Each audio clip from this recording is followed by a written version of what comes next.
Você acha que hoje, né, você estava falando das diferenças, que, né, se o Lula tivesse 100% de acordo com vocês, ele seria do PSOL ou não do PT. Você enxerga, né, com base até um pouco no que a Aruana perguntou mais cedo, a candidatura do Lula, por exemplo, como algo de fato de esquerda ou seria o mais próximo de esquerda que se tem? Então, sem dúvida, é a candidatura mais à esquerda que nós teremos entre as candidaturas competitivas, é claro. Eu respeito muito as candidaturas da Sofia Manzano, do PCB, do Léo Péricles, da UP, mas são candidaturas que não vão ter peso no debate eleitoral desse ano. Exatamente. Entre as principais candidaturas, eu não tenho dúvida. A aliança em torno do Lula é uma aliança de centro-esquerda, não é uma aliança um pouco mais ampla, porque tem partidos como o PV, o Solidariedade, o PSB, que são partidos mais de centro-esquerda, e você tem partidos de esquerda. Eu considero o PT um partido de esquerda, eu considero o PCdoB um partido de esquerda, eu considero o PSOL e Rede partidos de esquerda. Então, acabou que no fim das contas, a tal da frente ampla, que se falava muito de formar uma frente ampla contra o Bolsonaro, não se consolidou. Porque, por uma razão simples, porque a centro-direita não quis fazer frente com a esquerda. Aliás, o pessoal já alertava isso. A gente dizia para os partidos que defendiam a frente ampla, por exemplo, meus grandes amigos e companheiros do PCdoB, que estavam obcecados por essa história da frente ampla, a gente dizia, pessoal, não tem com quem se aliar. Porque a centro-direita no Brasil não quer conversa com a gente, a centro-direita no Brasil não quer reconstruir o país, a centro-direita no Brasil não quer revogar a reforma trabalhista, o teto de gastos, não quer rever a política de preço da Petrobras, porque está comprometida com um projeto de desmonte do Estado Nacional. Então, desse ponto de vista, a centro-esquerda está muito mais perto do bolsonarismo do que da gente, então não vai ter frente ampla. E no fim das contas não teve frente ampla. O mais amplo que tem nessa frente é a presença do Geraldo Alckmin como vice do Lula. Inclusive tem uma pergunta sobre isso aqui na live. Como o pessoal percebe as alianças que o Lula tem firmado e especificamente a escolha do vice? Que tipo de preocupações isso gera? Nós registramos desde o primeiro momento, desde a primeira reunião com o PT, que nós não achávamos positiva a presença do Geraldo Alckmin na chapa. Não só pela sua história, não só pelo que ele promoveu como governador de São Paulo, não foi um aliado dos movimentos sociais, não defendeu a ampliação de direitos, foi alguém que compôs essa agenda neoliberal no país, né? Foi candidato dessa agenda em 2006 e em 2018. Então, primeiro pela trajetória. A trajetória das pessoas importa, né? Não é possível passar uma borracha e simplesmente apagar o que as pessoas defenderam de um dia para o outro. Mas principalmente, Aruana, porque nós achamos que essa é uma eleição repleta de simbolismos, e que seria muito simbólico que o Lula, com toda a sua experiência, com toda a sua trajetória, pudesse ter como vice uma liderança que expressasse o compromisso dessa aliança com a ampliação de direitos.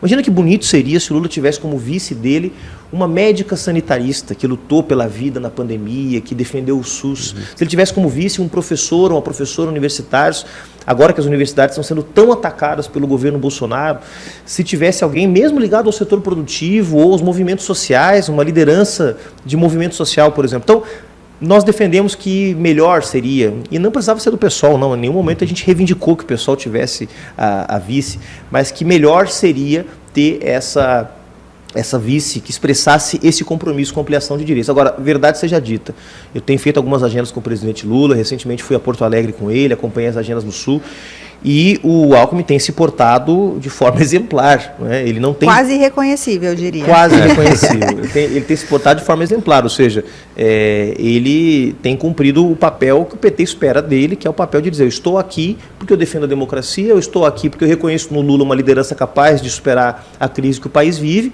e eu estou aqui porque eu reconheço que essa coalizão de esquerda é quem pode resolver o problema. Então, é quase uma autocrítica, digamos assim.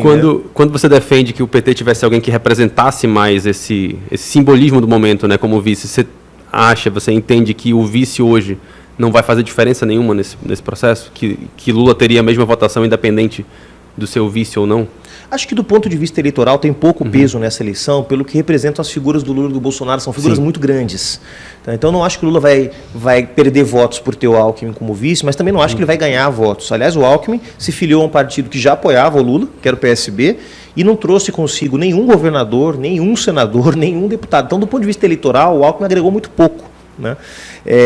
Bom, alguém com o perfil que eu estou descrevendo aqui, também do ponto de vista eleitoral, talvez não agregasse tanto, né? Mas passaria uma mensagem importante, passaria uma mensagem, né? Porque nem só de votos é feita uma eleição. Uma eleição é feita de mensagens, é feita de compromissos, é feita também de esperança e de sonho. Então, desse ponto de vista, nós desde o princípio registramos, agora claro, nós somos um partido de 7. Os outros 6 partidos, né, enfim, consideraram que era aceitável ter o Alckmin como vice, e nós não achamos que isso era suficiente para não estar nessa composição. Agora, nós colocamos uma série de pontos que para nós eram pré-condições para apoiar o Lula. São 12 pontos programáticos que agora vão ser incorporados no programa de governo do Lula. E nós dissemos, olha, a gente só vai participar dessa coalizão se essa coalizão fizer alguns compromissos, como a revogação do teto de gastos, da reforma trabalhista, um grande plano nacional de combate à crise climática e transição do modelo energético que nós temos no país, combate à inflação, mudança da política de preços da Petrobras, volta das políticas de proteção